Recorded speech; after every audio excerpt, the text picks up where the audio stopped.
I wanted to share something that I find peculiar.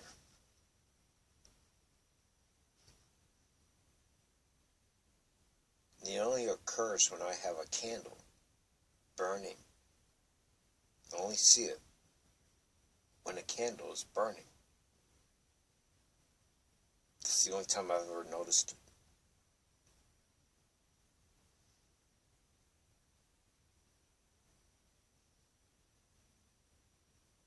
But in certain types of consciousnesses, states of consciousness,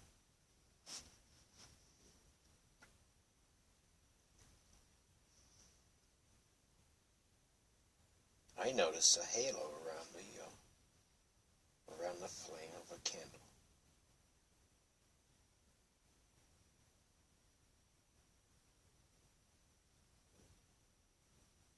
And it's only momentary. I noticed a glimpse of it. It's just like Great Mother Shakti when you practice the meditation by chanting a mantra or following our breaths and counting our breath. And we notice as soon as we start doing this, right away we get the mind chatter. Every thought in the world wants to manifest in our head. And it seems like our mind is suddenly very active and we got all kinds of ideas ready to get us to just jump out of this practice, ready to distract us and get us to not sit there and focus. And the more we do this, the more we sit there and say, no, we're going to sit here and chant our mantra or count our breaths. And we keep doing it, keep doing it, keep doing it, keep doing it, keep doing it. And the more we do it, the better we get at it. The more we're able to just ignore those thoughts that manifest. Just ignore them, just ignore them. Stay focused, ignore them, stay focused, ignore them. Stay focused, ignore them. And then we notice that those thoughts tend to go away, they kind of go away, and then for a long time we practice.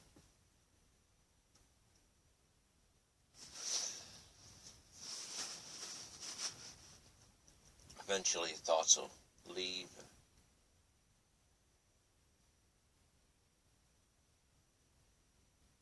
We find that we can go long periods of time just chanting the mantra or counting our breath.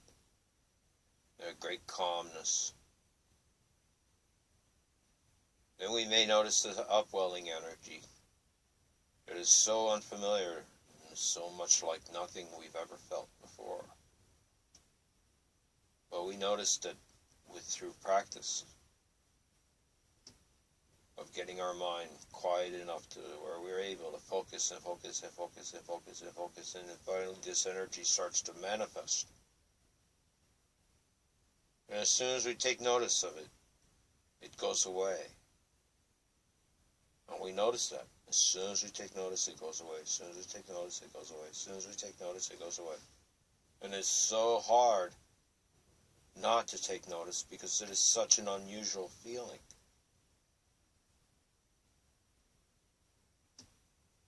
Many of us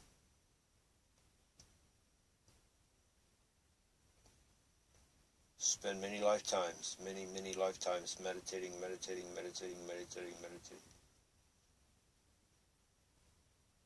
practicing and learning how to not take notice of Great Mother Shakti as she rises. Many lifetimes we practice and eventually we learn how not to take notice of her at all and just absolutely stay focused on the mantra.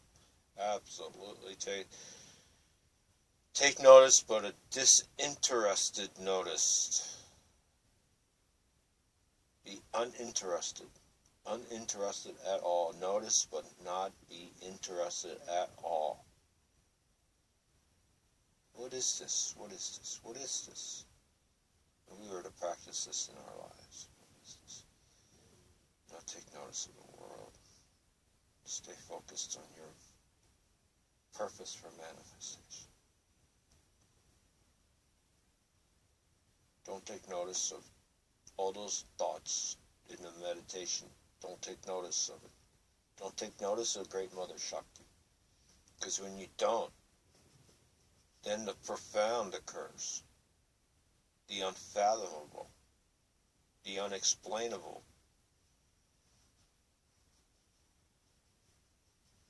But when we come away from the experiences of that, we have a more deeper, more profound understanding of everything around us, and where we stay, where we fit in it all.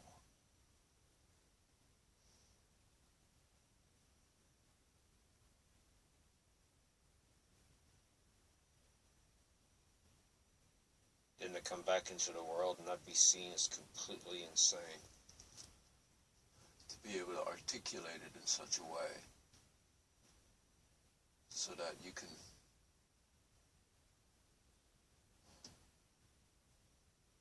somehow put it into a tangible form that can be used and utilized by ordinary people in order to heal and to bring themselves to that deeper self.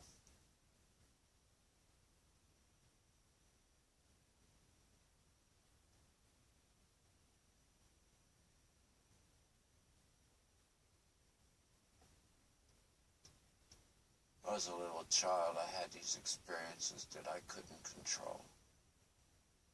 Whenever I would lay down a certain way, I would go into this experience that I couldn't control. I couldn't come out of it. I couldn't control it. There was nothing I could do. It was almost like when I laid down in a certain way, a switch happened. I turned on the switch, and it was like a machine. And there was nothing I could do to stop it. And it would only happen when I would lay down to go to sleep at night. Certain postures I would lay in. And so I would practice because I was so baffled by the experiences. I couldn't understand what this was. So I started to experiment by trying to get the experiences to start by laying in these postures.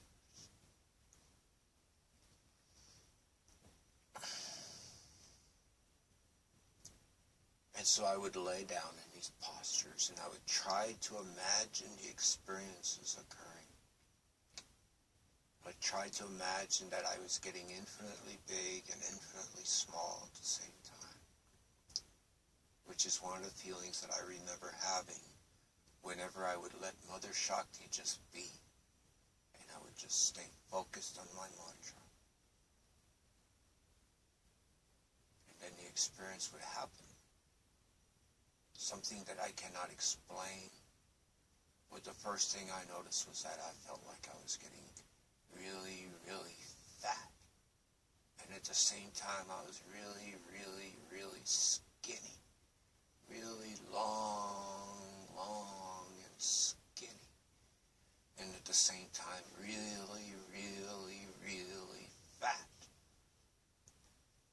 And this eventually gave way to this feeling of becoming really, really, really, really, really tiny.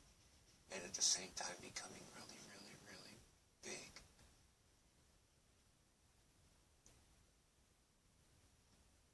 And these experiences lasted for a long time, a lot of times. Every single time I started the experience, I ended up having to wake up from it the next day. So I started to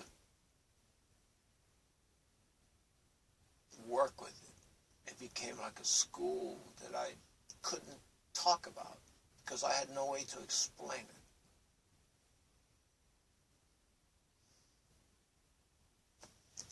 I wrote books, but I was unable to explain it very well.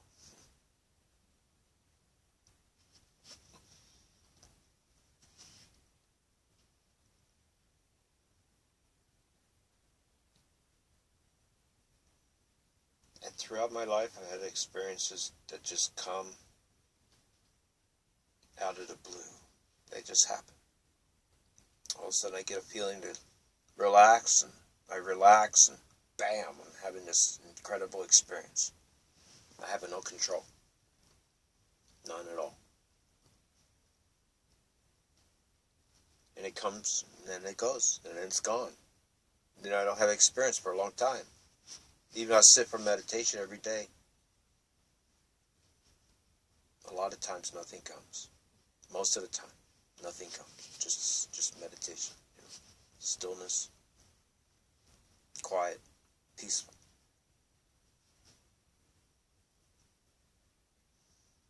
Which is good. Which is good.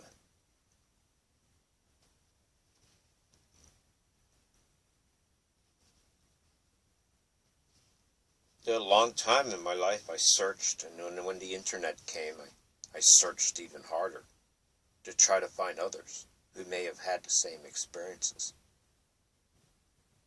That was pretty hard to do. A lot of lies in the world, especially on the internet. Oh my gosh.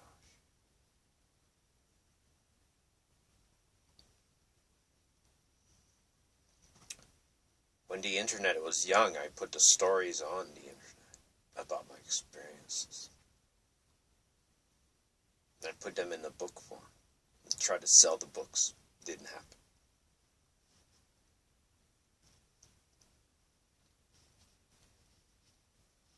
I've come to the point in my life where I've created my own religion. I am my own religion. I am my own God. I don't need an external God. I am the God which exists in all forms. But for me, as this form, I am my own God. I don't need any. And everybody has their own God. So that's fine with me. And no one has to rule me, and I don't have to rule anyone. And we just experience and be. And try to find a way to bring more love, to help myself to realize the love that they are. Maybe that's why I keep coming back. But I've become, in a way, I have my own mantra, make my own mantra up. I made up my own mantra. Using Sanskrit words, I made my own mantra. I had a monk come to me, so it helped me to make the mantra. Because when I had my real profound realizations as a child, and eventually when I came away from one of the most profound realizations of all, which happened during the day,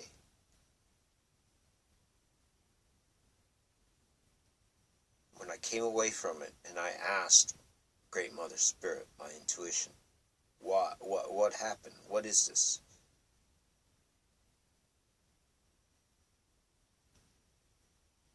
It told me that I am love. It told me to use the word love to find my way home. So I started using the word love. I started using I am love. I am love. I started saying I am love. I am.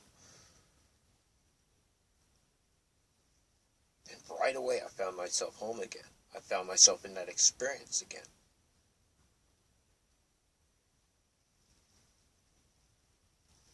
But I was pretty young then, so I was pretty young. So life grabbed me, and this is not about the ordinary world of life.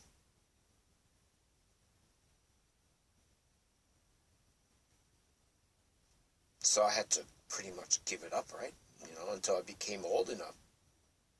Started getting the feeling to find an ashram. When I was in my 20s, the word ashram kept coming into my mind. I didn't know what it meant. I didn't know anything about Hinduism. I didn't know anything about Buddhism or anything. But for some reason, I was drawn to it. So I started studying. It all sounds so familiar to me. It made a lot of sense. But I was still young, so it didn't click yet. Then I started meditating.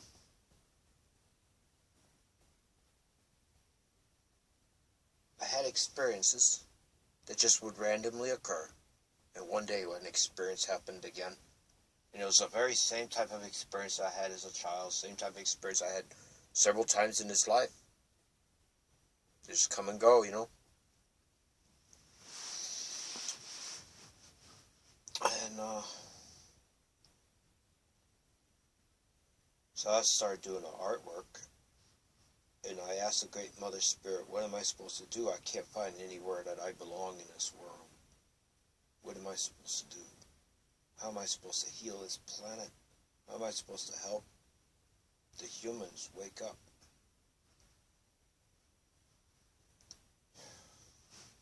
So Great Mother Spirit said to do mandalas. I didn't know what mandalas were, so I had to study what mandalas were. So go study what mandalas are. What are mandalas? So I started studying mandalas, and I started to draw. And when I was drawing before, when I was a child, I used to draw, and I did a painting once of the Joshua trees. And it was a life, still life painting, done with oil. And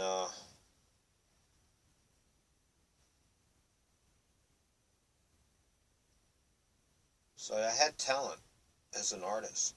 As a child, I was a very gifted artist, even though my mother didn't never pursue it, ever. None of my talents were ever pursued or encouraged. In some ways, they were kind of discouraged. That's another story.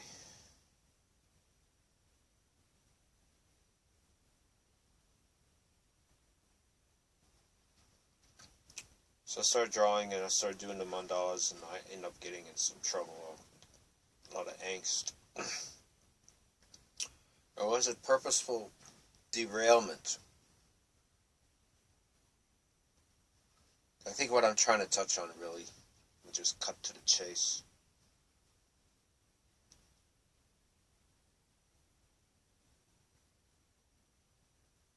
I think they're starting to take notice of me now.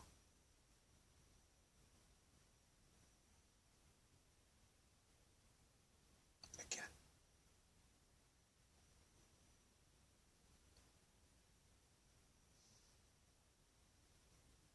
Because of my practices. Because of chanting the mantra out loud. Because of praying. Because of meditation. Because of feeding the birds. Because of not participating in the ordinary world of the humans. Not being part of any social group. I stick out like a sore thumb.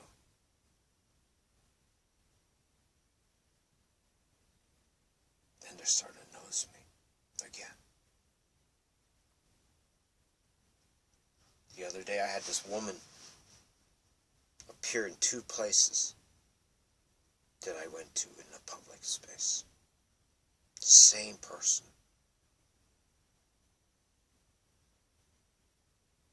It's not coincidental. I've had people come up to me and just look at me like, you know what? You know, and I can't understand. Why are these people doing this? Why do people avoid me, man? Because they have. All my life I noticed people just avoid me. And then some people, their hearts are hurt. I have total strangers coming to me sometimes.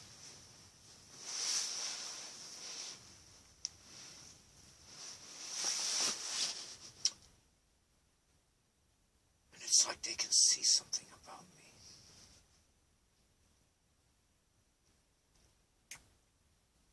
And they tear up. tear up and they become emotional.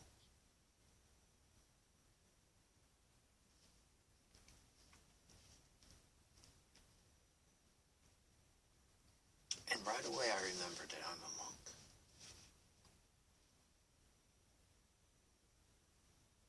And only some people can see it. Most people are completely confused by me. They wonder why I don't take a wife of any form. Why I will not participate in any of their regular human activities.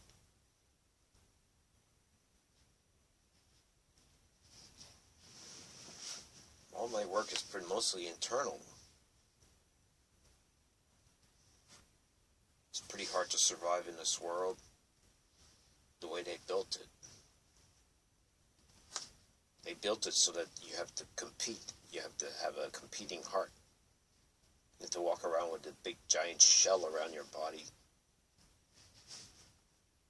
That's the way I see it when I go out there into that world.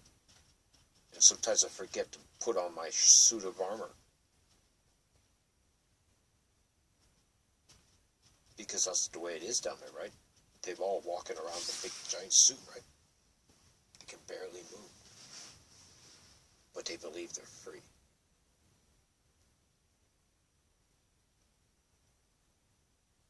But all my fellow selves down there in the imposition, the land of imposition, in the human habitation zones, which are noisy, dirty, they're not organic. They're not about love, compassion, empathy. None of that is down there. You look at the people, every single one of them are walking around with big giant armor. They can't see it, but you can. We can see it.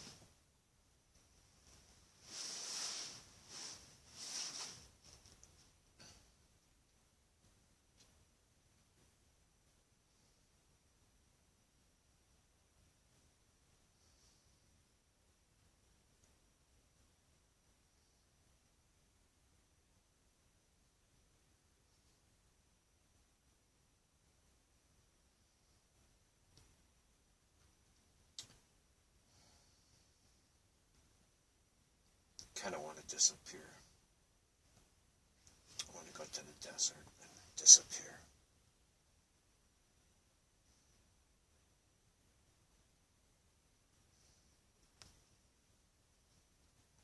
I want to go somewhere where I have never been.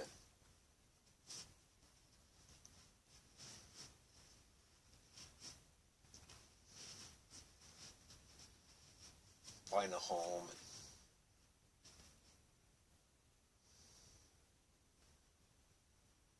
get away from this whole place, this energy of this place.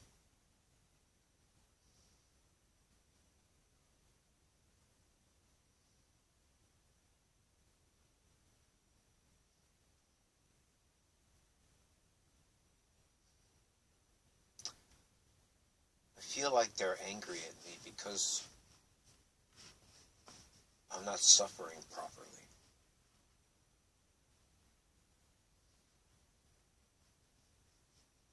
I'm not falling into all their pitfalls.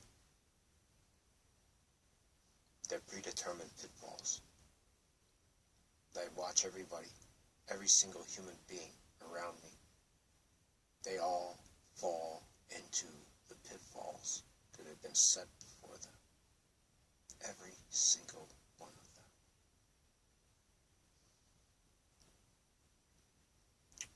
And with this realization, we realize that this is a prison planet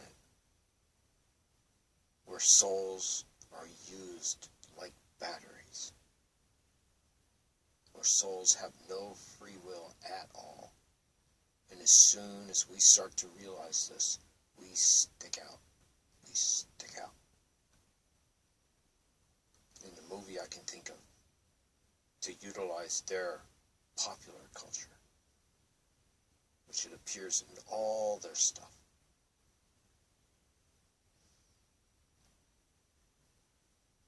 It's that movie, I can't remember the name of it.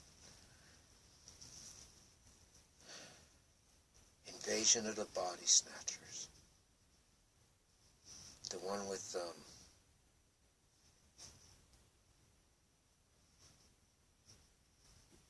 Donald Sutherland, where they realized the one guy's hasn't been, invaded yet. He's the only one left. And they all turn around and they all point their finger at him. And they all make this shrill sound. Like, and that's how I'm starting to feel every single time I go to town. Every single time I go around the other humans.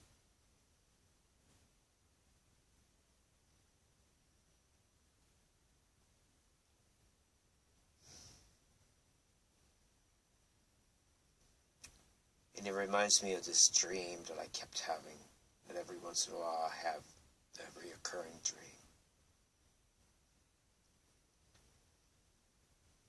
Of where I'm on the earth, and everyone around me is sick. They're all dying.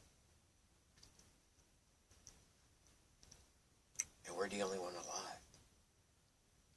We're the only one healthy. And they're all absolutely confused. Why aren't you dying? And they're really angry at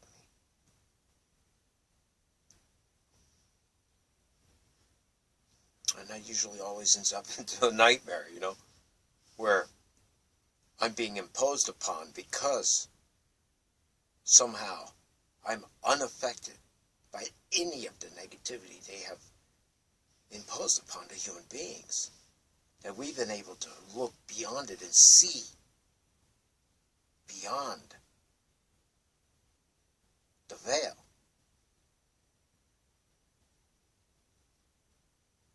But there's nothing they can do because we're protected. We're protected by the light, which surrounds us always. Is that what people can see? Is that why people look at us the way they do sometimes? And we're like, why are these people staring at us like this? Is it the way we're dressed? Do we look that strange? Is it our beard? I mean, I see other people with beards. I mean, they aren't staring at those people. I don't know. But it's like they're pretty angry that I'm existing, that I've come back.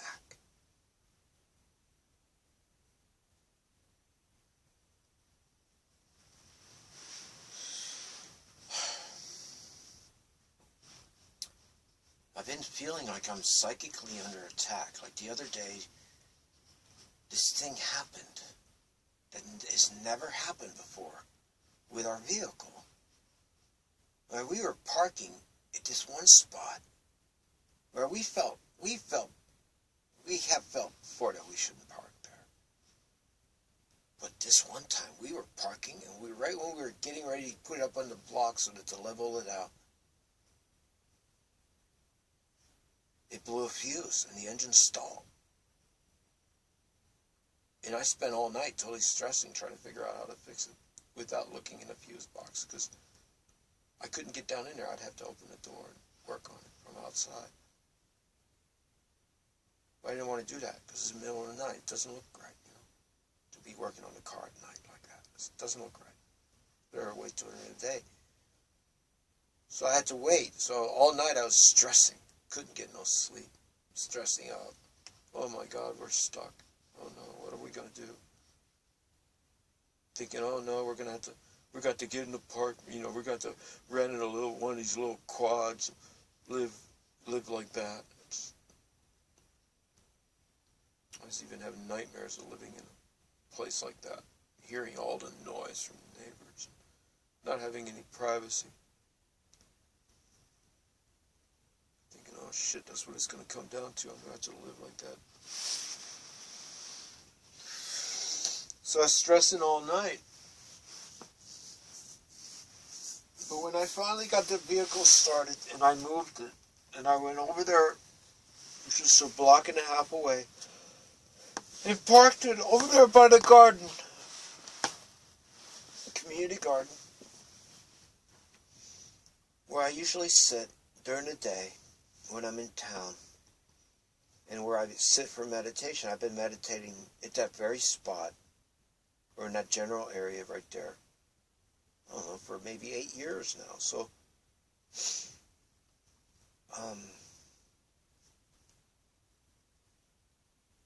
yeah, it's got the energy of the meditation there. It's there. So I get a lot of times I get a really good meditation there. Really good deep meditation.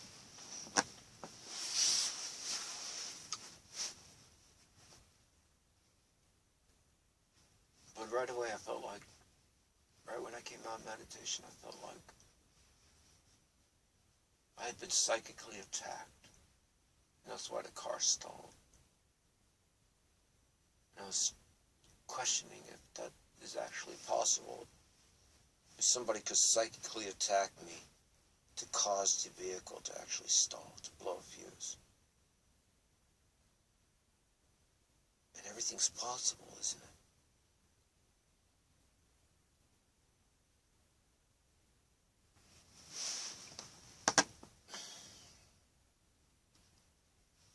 I noticed the places that I park, where I meditate and pray,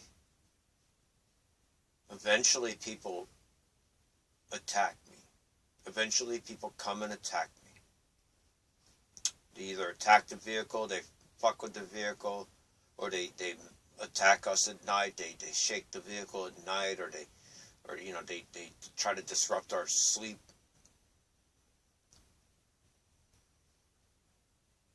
And so it's like meditating or being in a meditative state or praying or anything like that is a threat to the ordinary people.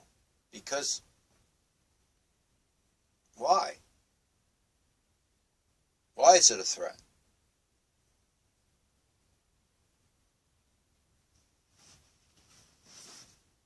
It's a long video.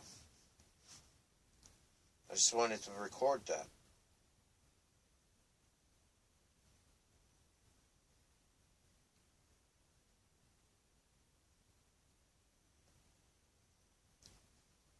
So I feel like I'm under attack. Now, last year, this person of a very low energy broke our jaw. Even to this moment, our jaw is still numb a year later.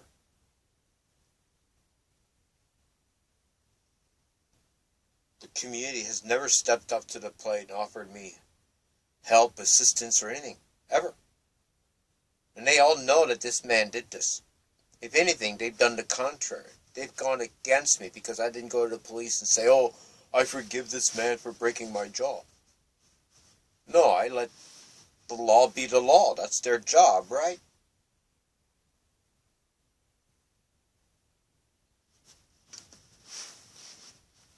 There are man's laws and there are God's laws. When we break God's laws, then we have to deal with man's laws, right?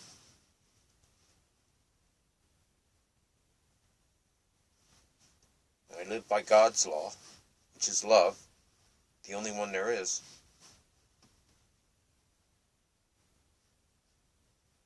You know, we don't have to deal with man's laws, because we don't have to live in that world. Because if we love everyone, then man's laws don't apply to us, because we're already based in ethics.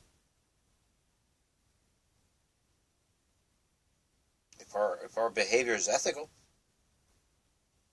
because our mind is focused on love, then we don't need man's laws. As soon as we break the law of love, then we have to deal with man's laws. Those are there for people who don't have love in their hearts. So this man come and breaks my jaw? He violated the law of love. So he has to deal with man's laws now. So I let man's laws take care of the man. The community is very upset with me for doing this. So the man is sent to prison for his behavior. So be it.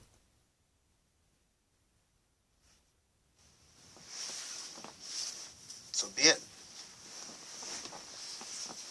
People choose to do what they choose to do. Then they have to live with circumstance, right? If you jump off a cliff and you don't have wings, you're going to fall.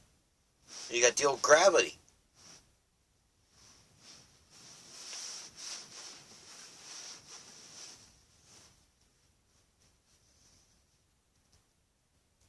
I kind of think I want to find a monastery somewhere where I can be with other monks.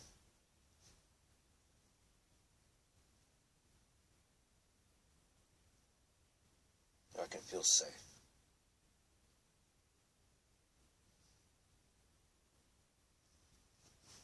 And that's what I've been focused on.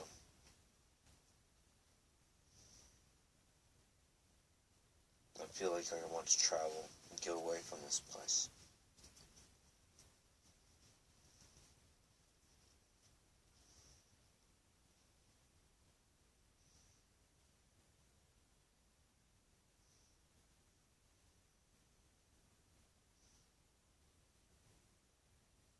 The crows are going to miss me. But they're everywhere, so that's good to know. I don't know if they're in the desert, though. But that's where I need to go. And Great Mother Spirit keeps saying to go to the desert, to go down to Joshua Tree. So that's where my heart is moving towards now. Going down to the desert.